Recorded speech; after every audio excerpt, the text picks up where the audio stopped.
Hello everybody, it's Jay Roby here. I'm going to be talking about some things that I've learned going from Blitz rating of 800 to 900. And a lot of things learned along the way.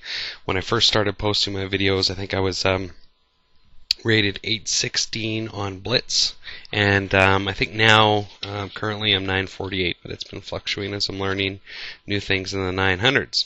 But this is both to kind of review for me and help anybody else who's in the similar rating, just starting out with the game. So we're going to cover some things that I learned the hard way, and some things that I learned the good way through subscribers. So we'll get started here. One of the first things I'm going to show you is a pretty nasty combination that white will try to use on black. And it looks basically like this. Now, if you play knight to f6 here, you open up an attack. And if you're not careful, like for example, what some players will do is they'll push the h pawn to h6, thinking that they're going to attack the knight. But the knight comes in and forks the queen and the rook. And black now has to decide which of those two good pieces aren't going to make it. And it's usually the queen. Now, once the knight has infiltrated the back rank, the troubles aren't over for black.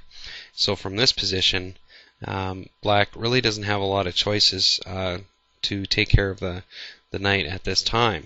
So generally what you might see is some developmental play from black. So for example, they might try to bottleneck this bishop here and get it kind of out of play because of the knight supporting. However, from this position, it's just a matter of forking again the queen versus the bishop. Now the queen's going to save, obviously, and the knight's going to come in now and do even more damage. So this one knight worth 3 points, knights are worth 3 points, has just done 8 points of damage to the black side. And furthermore, to take care of the problem, black has to either bring his queen back, which puts the queen in a kind of an awkward position, or take with the king and totally give up any ideas of castling for the rest of the game. So it's something that I saw quite frequently in the 800s. People try, and as well, I tried as well, and if you can pull it off, it's great. But the majority of times in the upper 800s, you'll find players counter it. And let's talk now about how to counter it. So we'll go back to this move right here. So white's just brought out its bishop. There's a couple ways that black can counter this now. They can either one thing that I saw quite commonly was pawn to h6. Now this just simply takes away the knight because the pawn will take the knight, or the queen will come down and take the knight. That's one way. Another way is just to completely leave this diagonal open for the queen and start some center battle.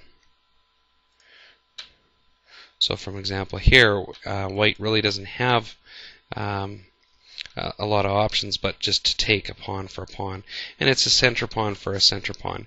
But what black has accomplished here is the bishop no longer has an attack on this square. So those are the most common methods that I've been using to counter that attack. Now there's also another attack that can be very devastating for white. That can sometimes come out of the king's pawn opening. So for example, let's say the game opens like this, and this attack usually occurs if the G knight isn't played right away. Now this doesn't mean that a G knight opening has to always happen, but what it does mean is you have to be extraordinarily careful when you open up with another piece. So for example, I'm just going to use the bishop here as an example. White plays bishop first instead of the knight. So black, what they'll do is they'll come down here with the queen, and they'll attack the pawn. What I noticed a lot in the 800s is, and I've even made this mistake when I first started playing chess myself, is you don't think it through thoroughly, and you play something like g3 with the pawn attacking the queen, thinking that, okay, I've attacked the queen, he's got to do something with the queen, and he does, and it's quite devastating. It's simply a matter of coming in now, taking the e4 pawn, and landing a check. Now the check is from the queen here, but what's white really to do at this position? Because there's not a lot of options. You could move your queen up to e2. However, there goes the rook. And from here, it doesn't get any better for white. Let's say white plays a developmental move like knight to c3 now. Well, the queen just comes in and checks. And from here, there's really not a lot of options except for a queen trade. And from this position, white is just so much material behind now. It's just unbelievable. They're down knight, a rook, and a pawn already. So while technically there's a knight developed here and a bishop with an open diagonal, it's not a pretty situation for white at all. So how do you counter something like that? Well, it's very important to counter it right away as soon as it happens. And definitely G3 is not the way to counter. So what you do in this position is there's a couple options. The first is knight to F3. Now this still allows taking of the pawn. However, it completely stops any kind of attack on the rook. Now leaving the queen into position, just bring the bishop down to block the check. And from here, black's queen really is quite useless. So let's just say black plays a developmental move, just castle, get the bishop unpinned, and away the game progresses. And you can even use this queen to kick it around a lot while you develop to hinder your opponent's development. So that's one way to counter it. Another way to counter it would be to play knight to c3.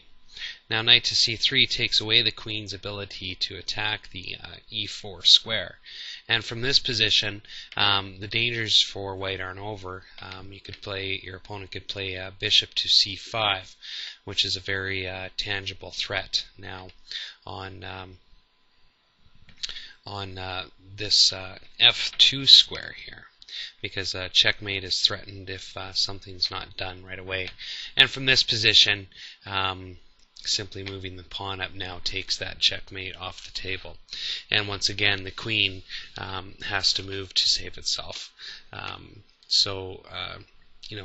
Black is a little bit developmentally behind. So let's say queen here, knight here, and so the game will progress on a fairly regular basis from this point.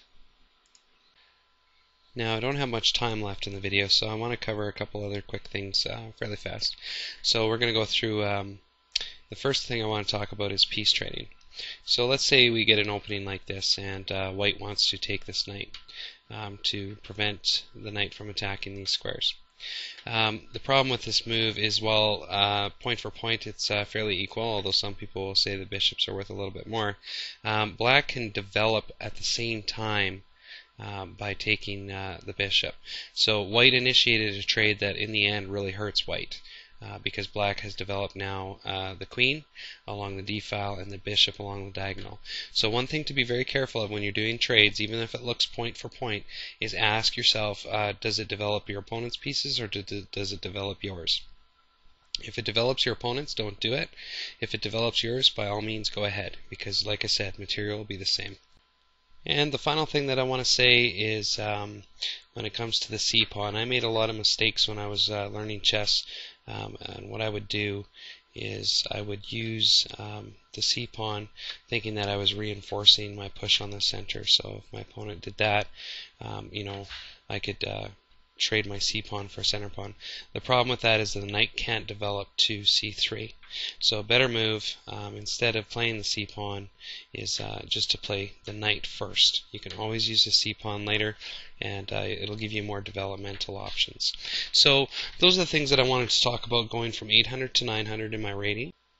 And I want to thank all the people that have left feedback, like Falsified, among many others, who have commented on the videos and posted video responses.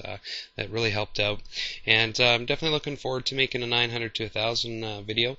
It's going to take a while. There's a lot of competition in that Blitz category, and but we'll go there. We'll go through that, and we'll fight through it. If it takes a long time, it takes a long time.